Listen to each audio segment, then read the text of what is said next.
Hello viewers, আজকে দেখো Photoshop দিয়ে কিভাবে একটি পাসপোর্ট সাইজের ছবি তৈরি করা হয় এবং খুব সহজে। প্রথমে আমরা ফটোশপটা ইনস্টল করি, এরপরে একটি ছবি ওপেন করি। আমি একটি ছবি ডাউনলোড করে নিয়ে আসি। এই ছবিটা ফটোশপে নিয়ে আসি।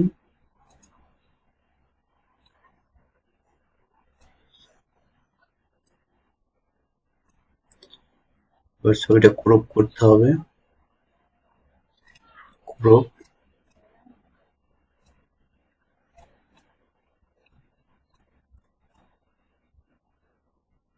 ছবিটা ক্রপ করে নিচ্ছি।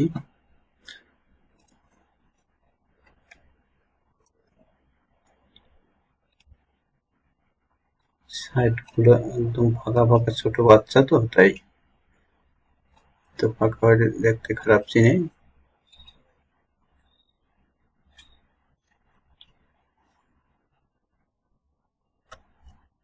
এরপরে বার্ন টুল সিলেক্ট করলাম। বার্ন টুল সিলেক্ট করে একটু চোখটা আর একটু কালার করে দিই।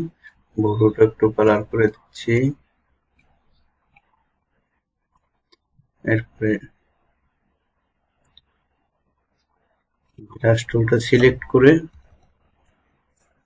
মুখে একটু লিপস্টিক দিয়ে দিচ্ছি হালকা। একটু লিপস্টিক দিয়ে দিলাম। এরপর একটা স্যাম্পল নিচ্ছি। স্যাম্পল নিয়ে পুরো ফেজে ব্রাশ করে দেবো হালকা করে। ব্রাশ করে দিচ্ছি, মাউস ড্র্যাগ করে ব্রাশ করে দিচ্ছি।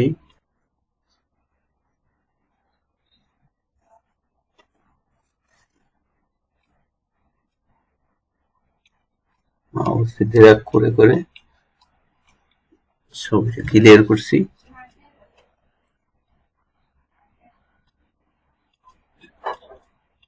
মাউস ড্র্যাগ করে করে ছবিটা ক্লিয়ার করে নিলাম।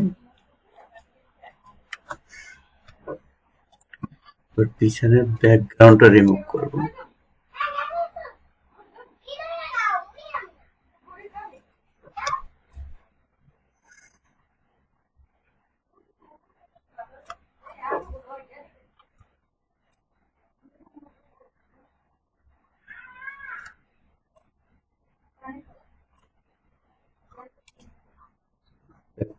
সিলেক্ট করলাম, ব্যাকগ্রাউন্ডটা সিলেক্ট করলাম। কুইক সিলেকশন টুলের মাধ্যমে ব্যাকগ্রাউন্ডটা সিলেক্ট করলাম।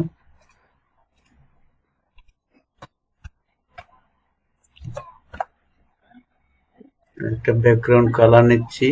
যে ব্যাকগ্রাউন্ড কালার নিলাম, কন্ট্রোল জেড। দেখেন ছবিটা কত সহজেই হয়ে গেল।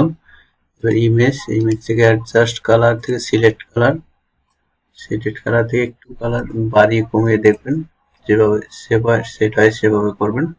আমি একটু বাড়িয়ে কমিয়ে দেখছি, আপনারা ঠিক সেমভাবে একটু বাড়িয়ে কমিয়ে দেখবেন। এবার আমি অ্যাডজাস্ট কালারে কালার কন্ট্রাস্ট একটু লাইটিং দিয়ে বাড়িয়ে নিলাম, কন্ট্রাস্টটা বাড়িয়ে নিলাম। খুব সহজে আমরা একটা পাসপোর্ট সাইজ ছবি তৈরি করতে পারলাম। এরপরে নিউ ট্যাব নেব। New tab, move to select করলাম। ক্যানভাস সাইজ দেবো, যে ক্যানভাস সাইজ 0.1 0.1 দিলাম। ওকে, নিউ ট্যাব নিলাম। ছবিটা সিলেক্ট করে নিউ ট্যাবে নিয়ে আসতেছি।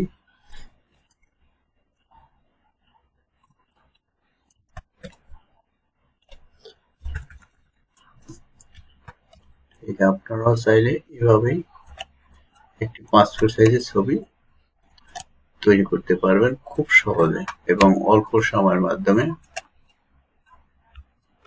এই যে আমি পাসপোর্ট সাইজের ছবি তৈরি করে দেখালাম।